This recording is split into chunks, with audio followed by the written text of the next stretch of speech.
So today I'm going to talk to you a little bit about open source, GenAI, and AWS. The plan for today. So again, we're going to talk about how AWS loves open source GenAI. Okay, this will be a personal journey because a lot of our members are also contributing actively to open source GenAI. This will be specifically for the things I've been mostly vocal and been contributing to. It will be mostly driven around issues and pull requests and a lot of discussions within the community. And this will be driven by some of the lessons learned. Okay, who contributes to open source, by the way? Just a show of hands. Okay.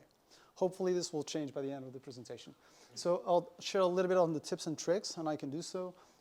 Even if it's like a behemoth repository that's been around for a long time, how can you start making a contribution? And finally, some key takeaways from this presentation. Okay. So lesson number 1. Okay. All work and no play makes Jack a dull boy. Okay. Do you know this reference? Shining? No? Okay, you're going to watch the movie then. This is basically to set up the context. Okay. So a few months ago, okay, you can check the graph of contributions. This is available if you have a GitHub profile. Just to give you an idea of why I'm giving this talk. This, by the way, is a version of an internal talk I gave like a couple of months ago. So basically, we had an internal competition, okay, which I won by a landslide. As you can see, there's the builders there, but there's not much contributions, okay? And that's because it's not really a builder's quest, more a commercial quest. And then I wanted to get back on the horse, contribute to basically do some coding, okay? And then my kid got sick, so that's why you see that little spot there. And finally, basically, I took a lot of caffeine and then started contributing to a lot of projects, and that's why I'm here today, okay? So basically, when I got to December, I basically wanted less meetings, okay? I didn't want to play the virtual meeting bingo anymore. And I wanted to learn and do something new, basically build something from scratch. And if you haven't seen this one, Deep Learning AI is partnering up with a lot of companies. And this one is with Chroma, and they're in charge of one of the most widely used vector databases, especially for development purposes. And it's really easy to use. So I want to build something on top of ChromaDB. So this is kind of the first lesson, okay? And I built this one. So you'll recognize the standard Streamlit layout. This is really an application that allows you to upload a PDF or a PowerPoint or whatever. You select the way you want to chunk that document, and then you make a connection to either Amazon Bedrock or Hugging Face model, and then it basically projects that into 2D or 3D. Okay, that's basically it. And then you can ask questions. It will show up the results, and also basically the relevant entries in that database. Okay, all fine and well. So it's kind of cool. It's cool for demos for customers. The only issue is that, and this is lesson number 2, there's already something out there of the same sort. Okay, so there's a competition right about the same time, and the winner actually won by creating something that, well, the name is kind of similar. It does exactly the same thing, but with OpenAI. Okay, okay, that's fine. There's a bit of overlap, but it's not exactly the same thing. Okay. Yeah, so you can select. You can use UMAP, TSNE, or PCA. Okay. That's okay. So this won the competition, has 500 stars at a time. There's only one problem. It didn't work. I don't know if you can see this. I can zoom in if you want to. So basically, if I ask a question, okay, you can see the red cross and the purple dots. They should be close by, right? So the idea is to debug RAG applications, and the retrieve dots are basically chunks that are relevant for the query. They should be close by, okay? So we're projecting like 100 or 1,000 dimensional vector. But if it's TSNE, it's irrelevant. No, but TSNE and UMAP will try to optimize for the distances. No, so they'll add some distortion. No. The distance. It's not nearest neighbor. Forget it. The issue with this one was not the projection. So this is going to add some distortion, but they'll be close by. They may not be the closest data points, but they'll be close. Okay? I can tell you that because there was an issue with the way they're structuring the database, and they're retrieving the wrong references. I know this didn't work because I fixed it. Okay? So that's the issue. So I'm also contributing to this one. And yeah, so bonus lesson, don't underestimate the small changes.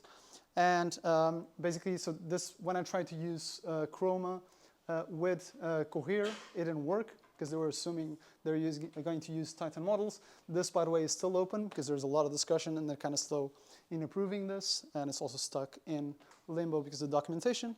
And this is just to give you an idea. So lesson number 3, start with a question. And this, I think this is the most interesting section. So this one actually presented at Cloud Native Lisbon also. So this is a PR, this is already merged as part of the documentation. If you haven't used LangServe, it's basically as a way to deploy Lang chains, okay, as REST APIs. That's basically it, okay? And before this PR, you would go into the documentation, and you can see there's a big gap, and there's no AWS deployment, okay? But as you can see, both options you see there for Azure and GCP, they have a single command. So my question was, can we deploy the same thing, basically do the same thing on AWS using a single command? That's kind of important, because I knew you could do this with a bunch of tools, but can you do it with a single command without hacking a lot of things? And the answer turns out to be yes, okay? So who knows about Copilot? AWS Copilot, not GitHub Copilot. Okay, I know you do. Yeah, so there's actually a command that you can do this. The community is not very vocal, so when I published this internally, they gave me a lot of hugs, which is nice. By the way, yeah, so the crosses just mean that you can't do this with a single command. Obviously, you can put this into a script and then run this. That's not exactly the same thing. Yeah, but the answer turns out to be yes. So you can create the application and then basically specify the app, the service, and then you just deploy the whole thing. It'll all basically load balance your way to the connection and the application. Okay? Yeah, go ahead. You know, I'm always asking questions. But I know. If it's in AWS scripts, you can deploy LangChain like that. Yeah. I don't remember, but like it's definitely not with Copilot, but you just do it with Terraform. I don't remember. No. So you can do it with SAM, kind of. Oh yeah, with Sam. Yeah, Yes, kind of, but you have to concatenate a lot of commands. Okay. The idea was to do something, a single command, but I mean that you don't have to pipe things, you don't have to add a lot of things, okay? Okay. Another one, who has read this paper? Who knows about this one? This is kind of interesting for me, because I've been talking about this with a lot of customers. So this is from a paper called Frugal GPT, okay? One of the first ones to introduce this pattern, which is called the LLM cascade. You can check the paper. If you don't know this name, this is the guy behind Spark, okay? And the idea behind this is that you basically take, I can move into the next slide. You basically prompt LLMs in sequence, okay? This can be open source or proprietary, whatever. You go from the weaker models to the stronger models, or from the cheapest to the most expensive. And basically, you assess the responses. Basically, give it a score. And then if you get a good enough answer, you just return that, okay? So for instance, if you go into GPT-J, it's not very good because it's not, it doesn't have enough confidence in the answer. Then you go to GPT-3, and that's good enough, and then accept, okay? It never goes to GPT-4 or something else, okay? And yeah, so there are two components. The scoring function basically takes in the answer and says, is this good enough? Is it not? And it scores between 0 and 1. And you have the router basically selects the models you're going to query, okay? Now my answer was, okay, what if we simplify things a little bit, okay? Because I don't like that good enough. What is a good enough answer, right? So what if we ask a slightly different question, okay? What if we say something like, give me the most factually consistent answer you can get up to a given confidence threshold, okay? So a scoring function will be a little bit different. And we're going to relax a little bit and say, okay, this is not going to be dynamically, just do it statically. Select a bunch of models and see if you can replicate some of the results in the paper. So the tagline for the paper is that you can get a 95% cost reduction by using something like this, okay? And if you do this, the nice thing about Bedrock is that you have models from all different providers, so you just have to query the same API. For Frugal GPT, they want to basically query a bunch of them. So you can just select whatever models you want. You can select also the thresholds, or you can train a model to select the best one, or do grid search, whatever. And then you get something like this. So this is an LLM cascade, static one. But using this one, and by the way, this is all published on a blog post, you can get up to 90% cost reduction. And these values were selected ad hoc, okay? So basically the idea is that I'm not trusting Mistral, and then basically my confidence goes up as I move along the cascade, so my threshold is lower for, in this case, Claude 3 icon. So effectively what we are saying, you probably remember we had a discussion last time we had on the meetup about that we need the prodigy score, right? And we can compare different LLMs in order to understand if they're not hallucinating. Yep. And this is more or less implementation of this, and you start with the cheapest one, and then you go further Yep. and further and further. And Yeah. effectively, instead of having a cheaper prodigy, because that's great. Yeah. That's super nice. Yeah, so I think cheapest to the best, core, okay. yeah, that's exactly the point. So the core is this one. So the breakthrough is actually the hallucination detection model, which is by Vectera. They're available through Hugging Face. So basically you're making the connection, and then every time you generate an answer, it's going there, and then generating the score, and then going back. Okay? Sorry, I actually don't understand. What do you mean with factually consistent? Factually consistent, in this case, would be basically, is there an hallucination or not? But how did you evaluate that? That model, the so point basically is- you the point get is it. that if you have multiple models and they are perpendicular, right? No. So basically the idea is that, so for this one, you're basically sending the context. So in this case, this was assessed on Squad. So basically it gives you a short text, and then you have to answer a question. So what we are sending to this model is the context and the answer given by the model. And the model basically tells you, I think it's called reliability score or something. It's proprietary from Vectera, and it's between 0 and 1. And basically tells you if it is hallucinating or not. So Is- is it something that it's like a service that... No, it's open source, Hugging Face. Open source. Yes, available on Hugging Face. Okay, and the one that you were trying to improve over with good, it meant like just consistent over... So the original LLM cascade, the objective was to be good enough, which can mean a lot of things. What is a good enough answer, right? And you can check the paper. The use cases that they're trying to implement were around things like sort of classification.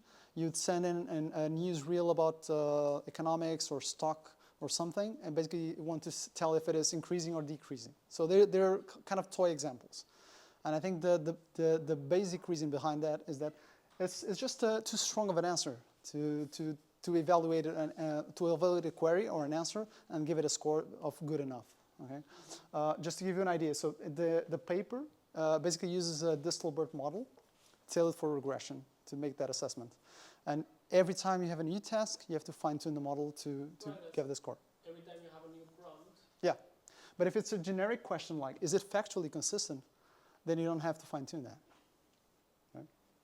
So in this case, it is easy because you just need to send in the context. Yeah, what I don't fully understand is if you have a model that is telling you whether something is correct or not, why don't you use that model? It's not binary, so it's giving you a score, Okay. and it will fail sometimes.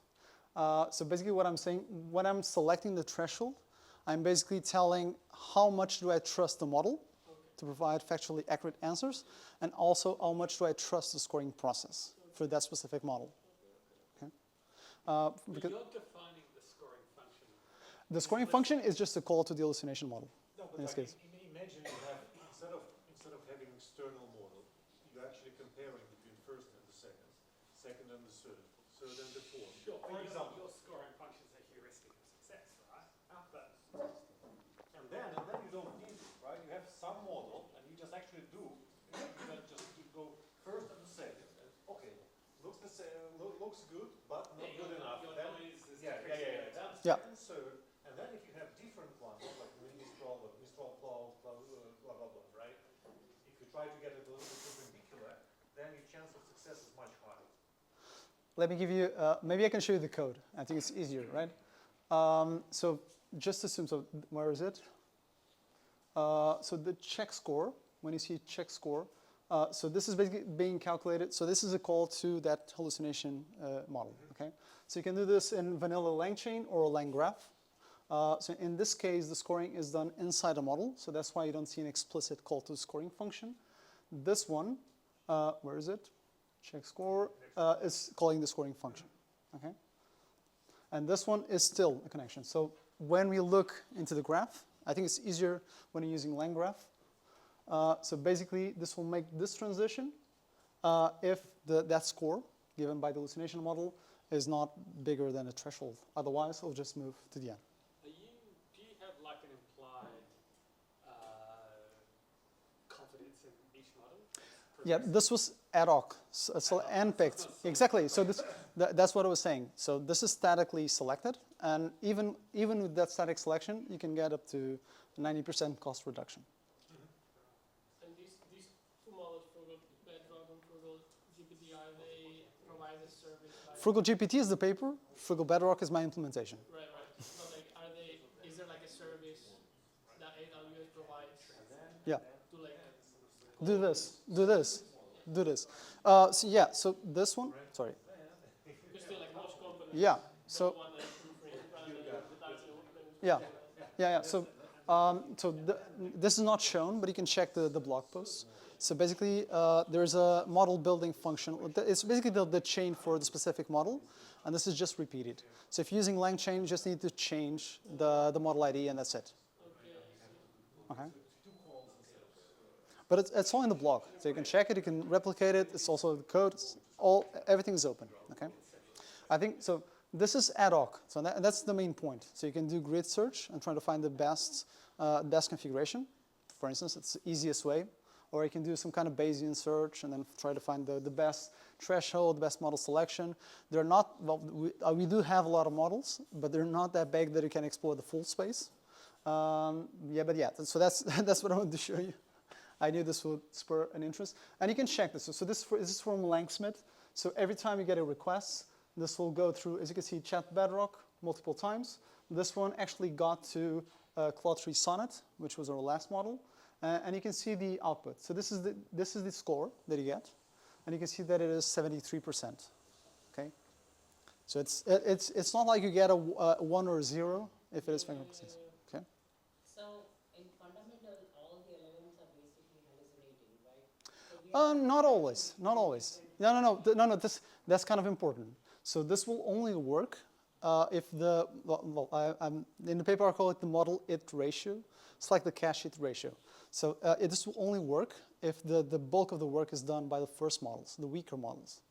If it gets all the way to the end, then you don't get those 95% cost reduction. every LLM is just probabilistic. What is the next token, right?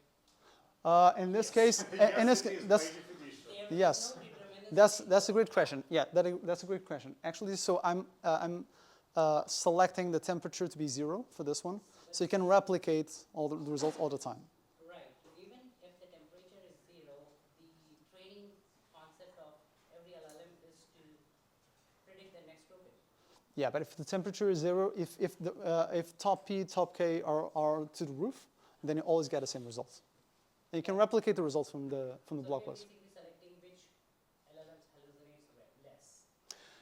Yes. Yeah, exactly. So this is why it is important not to do this ad hoc. This is just to show that you can do this something like this. Like the cheapest that gets to Exactly. Yes, exactly. So obviously, I wanted to try out the Mistral models, and that's why I put them first. But it doesn't mean that you can do this with something else. This was actually the selection for the models was kind of a heuristic rule based on the pricing for the input and output tokens, and also just run against some of the samples in the squad data set and see what was the best one, and then just handpick it. Utility function as dollars, right? That you pay. Exactly. So the Frugal GPT paper actually did something like that. So they're optimizing also for the budget that you have. So you can do that constraint also. I knew this one would spur a discussion. But you can check the paper. It's all there, and you can replicate the results if you want to. Another one. This is a short one. Basically, so this was always interesting to me. From the time they released the documentation on Claude 3, when I saw this sentence, it's kind of interesting to me. So basically, what it's telling you is that Claude 3 is really good. Not only at finding needles, but also at saying, you're bullshitting me. This is an artificially generated scenario. This will never happen in real life, okay? And that's why it's basically saying. So, okay, it's one needle. It does something like that. What if we had multiple needles, okay? So yeah, there's actually a good LangChain post about this, and the repo is public. I also wanted to do something with this. So basically, this was the question: what if we add more needles? and you can check the repository. I think it's called multiple needle in a haystack or something. And then you can try the same thing, basically generate the data set inside a LangChain, and then you can track the results, and you can check, basically replicate what Entropic said in that blog post. Okay, this is kind of important to me because I don't have a lot of time to work on these examples. So it's really about prioritizing my efforts. And one of the examples I wanted to bring is this project. I don't know if you've heard of this one. It's called the Bedrock Access Gateway. I'm not the owner, but I'm a co-maintainer with a colleague from Shanghai. Basically, the idea is to create a compatible proxy with OpenAI. And in the end, you can use something like this. So you can import OpenAI, you can select the client, you can put in the keys, and then you use, where is it? Okay, I'm not seeing the model. Here it is. You can use models from Bedrock, okay? And it works. And it also has tool support and a bunch of things. So this, Models in Bedrock? yes, you can use the OpenAI SDK with Bedrock models. Nice. Okay. Sorry? Yeah, so this will, so the deployment will be either through Fargate or Lambda. We'll expose a URL. So you can just select the OpenAI-based URL as that function URL or the endpoint for Fargate. You can also set up a key, whatever you want, and then you can use as is. Can I do the same but locally? Yeah, you deploy the proxy. I think so, yes. I think it's... Yeah, I think you can support that. Yes, I think so. You can, well, you can run this through SAM, for instance, and it will expose that endpoint. You can try it locally if you want to. Yes, that's fine. I don't see the point, but you can do that. Yeah. Just to test things out, yes, you can. But again, this will basically you're making a connection to the proxy. The proxy is making a connection to Bedrock. Okay, it will always make a connection to Bedrock. Okay. Okay. Another one. This is also kind of interesting. So usually people will flood in to whatever's new, brandy, fancy. I like to go for the new stuff and fly under the radar. And then people will just say, okay, that's kind of interesting. I never thought of that. Okay. One of these is this one. Who has heard of the LLM OS concept? The LLM operating system? No? Okay, nice. Okay. The same people are raising their hands for all the questions. Okay. So basically the AIOS is a large language model operating system. Okay. It was originally based on OpenAI and GPT-4. This one, there are basically two main approaches to this one at this point, iOS and MEMGPT. MEMGPT, I'm kind of working on that, but this one was easier to implement based on the architecture of the whole system, and you can basically use this one with Claude 3 if you want to, and it works. So, and yeah, by the way, this is also a Guinness World Record for me. This was 10 minutes, so I submitted this, and then when I got back to change some things, it already been merged. This is not always the case, so I think the amplitude is 5 months or 6 months. Yeah, so for MEMGPT, this is kind of a work in progress. You can hack some things, but it doesn't work exactly the way we expected, and that's really about the way it relies on tool support, which right now we don't have on Bedrock. And it's, again, this is also published under a blog post. Okay, I brought these two because they're kind of new. This is what I'm working on right now. So we have this one, which is already merged, by the way. You can use this. So there, basically, the idea is that you can solve GitHub issues automatically. Okay, so there are two projects I want to show you. One is Sui Agent. This is already merged, and I hope this works. Okay, yeah. So this is using the Entropic Bedrock package. I don't know if you've heard of this one, but they actually have this SDK that you can use directly with the Entropic models, and hopefully this will work. I hope this works.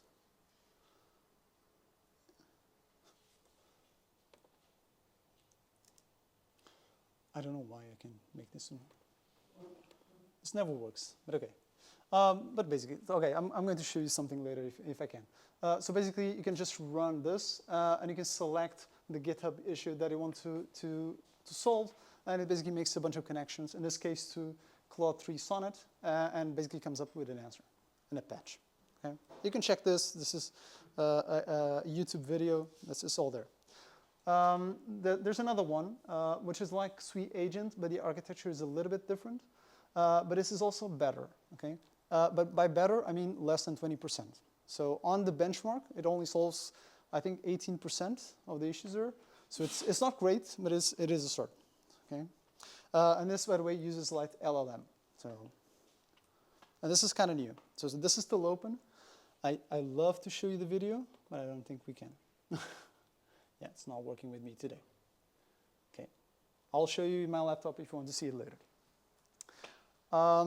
So what is the difference between the two? So basically, Sui Agent will basically move between the computer terminal, which in this case is really just a Docker container. It will run a bunch of tasks, like trying to replicate the issue, coming up with a script or a fix or a patch, and it will basically go around until it finds a solution. This one is a little bit different. So it will try to find where the bug is. So it's kind of a feedback loop in this one, and then it tries to fix it. So it's a little bit different, more robust. Okay, and Is it magic to define what the heuristic of success is like? yeah. What's the green versus red? How does it know that it's red? Yeah, so for this one, it will initially try to replicate the issue, try to come up with a patch, and then try running the script. And if it works, then it just shuts down and gives it a patch. So it defines itself what success is. Yes, yes. Successful execution, it will generate tests to see if it is actually working or not. Yeah. Again, it's less than 15% for Sui Agent, and 18%. Yeah, so you can see the numbers, right? So it's for Sui Bench full.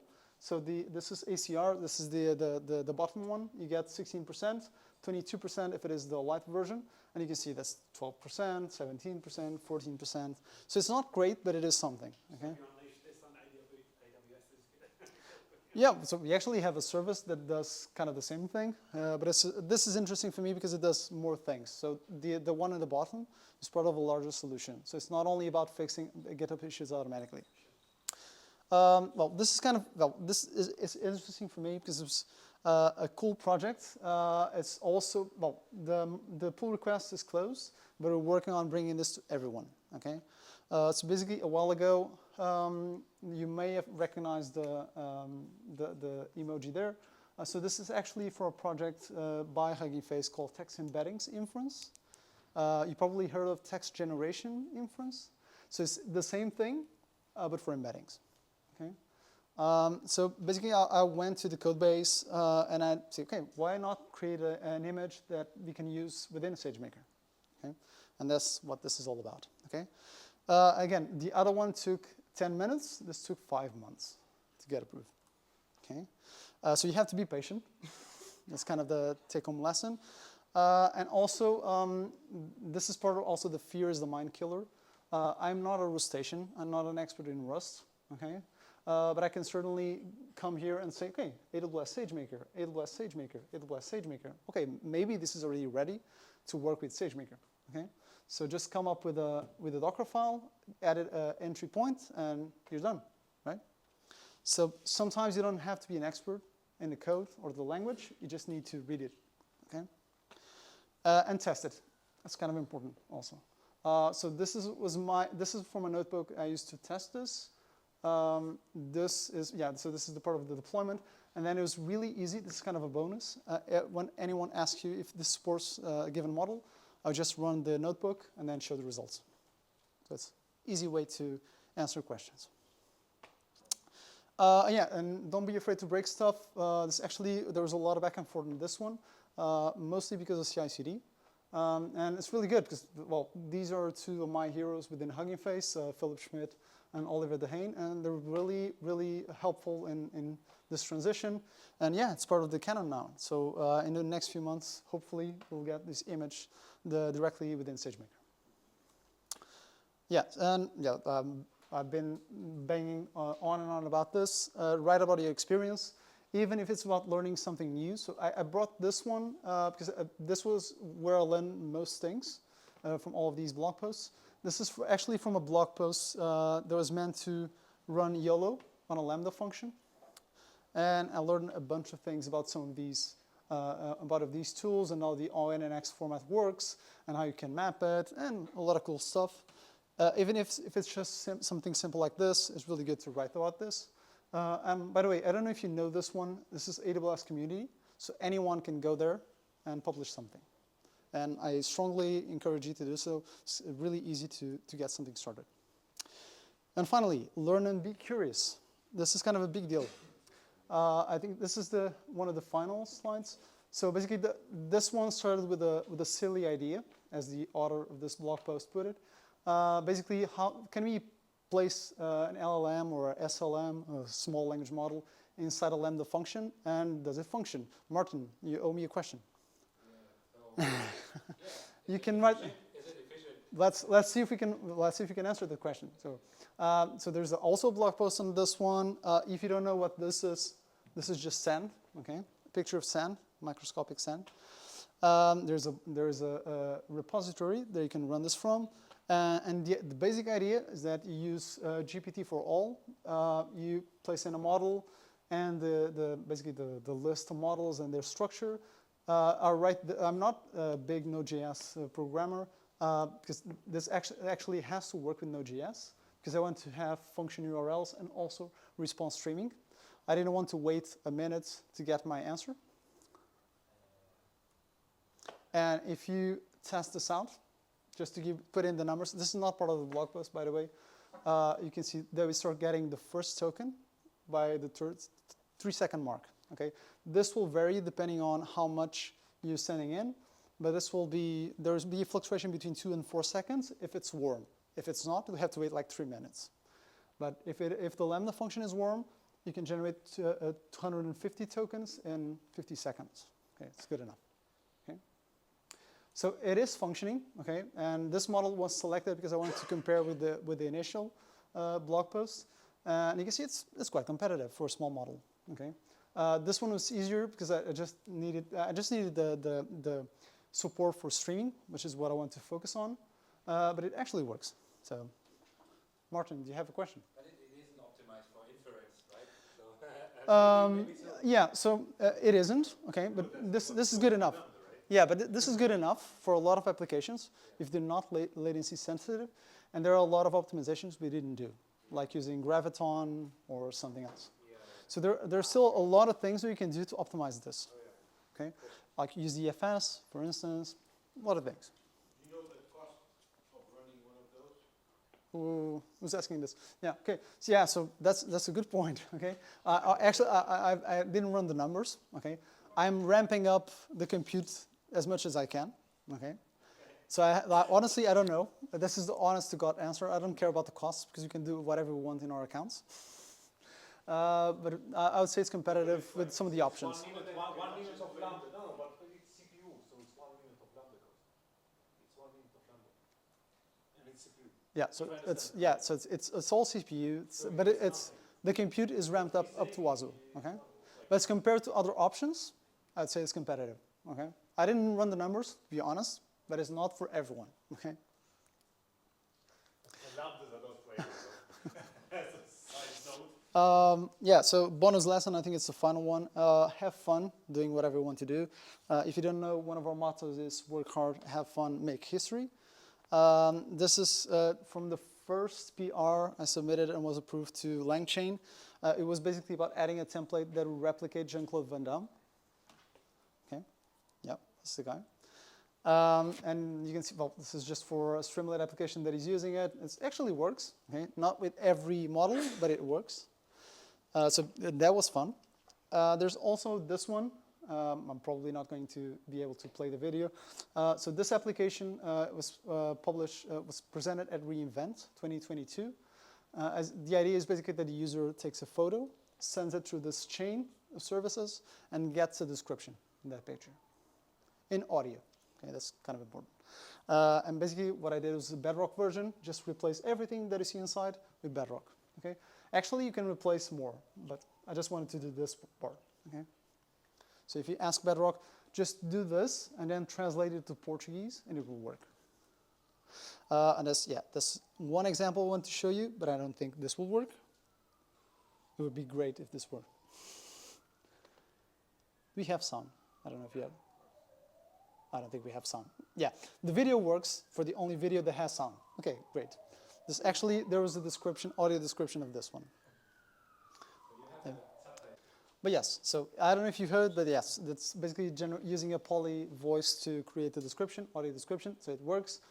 You can also just double back and basically generate the translation, and you can do something like this.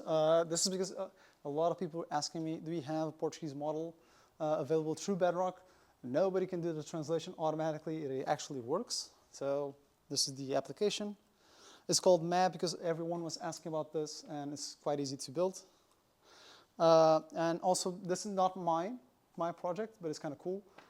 You can actually pair up large language models in a reinforcement learning environment, and then basically pitch them against each other. In this case, Claude 3 IQ 1, and that's mostly because it is faster than everything else. So,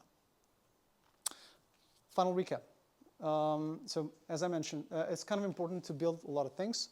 Probably in your day-to-day jobs, you won't have that chance. You have to do a lot of things, but it's always good to put things aside a little bit. Even if it's just a morning, Friday morning, that's okay. You can also contribute to a lot of these projects. I have a 2-year-old son. I don't have a lot of time, and I was able to contribute to all of these. Build it yourself. Even if it already exists, is a good way to understand how things work and also to find bugs. So you saw the RagMap and RagExplorer. RagExplorer won the competition. It had 700 stars, but no one even cared to try it out to see if it actually worked. It didn't, by the way. You can start with a question. So there are a lot of interesting questions still. If you've seen the latest papers, the kind of dump, the attacks we do on LLMs, that's also an area I want to explore. So if you're interested in LLM security, you can reach out. You need to prioritize your efforts because, again, you won't have a lot of time. So focus on things that are small but impactful. Go for the bleeding edge over old repos. So I know all of you probably want to contribute to LangChain or LangGraph. This is really hard to do because there are a lot of people doing the same thing. Most of the ideas I have for LangChain, when I go there, there's already PR for it. So no need there. There's a lot of interesting stuff you can work on. And really, there's a lot of things still to be done in this landscape. Don't be afraid to break things. Fear is the mind killer. Even if you don't know a lot of things, you can just submit a PR, put it in draft. Worst case scenario, it gets rejected. And that's fine, okay? It's part of life. Write about it, put it on AWS community. It's really easy, and I would love to read some of your stuff. Always learn and be curious. My rule when I move to jobs is if I'm not learning something new every day, then it's time to move on. And have fun doing it, okay? Yeah, that's it. Thank you so much.